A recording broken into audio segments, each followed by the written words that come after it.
What we had was we had a call out to this location, I guess it was Saturday night when we came out here. We got a call and we had a white liquid that was being able to be seen going into the water from this little under that goes right over here right behind us. And when you could see it, you could see a white liquid that was appearing to be dissolving in the water. It wasn't floating. It was water soluble, so we could tell that. The good news was we responded with our closest engine company and also our hazmat team, which has a pretty good capability of being able to analyze what's going on. And they looked at it. Of course, I guess the good news was the first sign was we could see all the fish and all the minnows and stuff in the water, and it wasn't affecting them. So that was a good news up front, that we didn't appear to have no major toxicity immediately. We started tracing back, and we actually traced back to a storm drain where we could find it. As we started tracing it, which is a little ways behind us. And our assumption at that point, the rate seemed to be slowing down, really slowing down to we weren't able to trace exactly where it was coming from then, but we were able to pretty much get it stopped.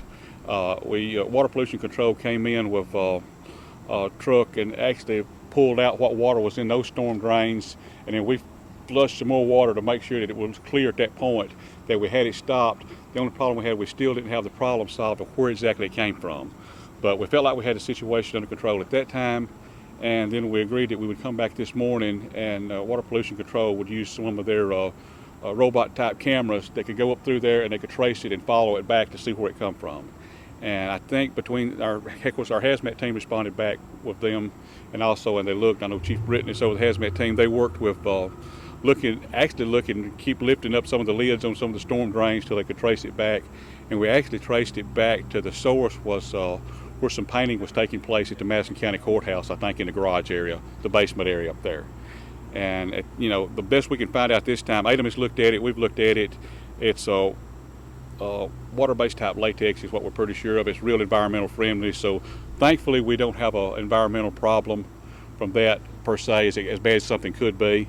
And there's several things all of us need to be protective of our environment, and I think we've got a community that does that and have the capability to do that. And I guess I'll let Danny Shea tell you anything he'd like to tell you from that perspective of it. Danny Shea with the city's environmental department. I would like to take this opportunity to remind everyone that the drains, the storm drains in parking lots and along the street, they go directly to the closest water body, whether a stream or a lake or a pond or big spring canal. So it's extremely important to be mindful of that, and when you're doing cleanup around your yard or anything else, don't wash any chemicals, any automotive materials, anything into the storm drains. Dispose of those properly, either through the Household Hazardous Waste Disposal Center, or if it's okay to discharge it to the sanitary sewer, which does receive waste treatment, dispose of it that way, not in the drains that are outside. Thanks. Hello, this is Joy McKee with Operation Green Team, City of Huntsville, and just want to take a special minute to remind citizens that there is a place free to take all your paints, pesticides, chemicals, automotive products, cleaning supplies, anything that you know shouldn't go in that green can and certainly shouldn't go down the storm drains. It's at 4100 Lehman Ferry. And that's once a month, the first Saturday of every month from 8 to noon. And that's the Household Hazardous Chemical Building, and it is at the landfill. And they take all those products, you just load them up, you take them over there from 8 to 12, and they will have them properly disposed of.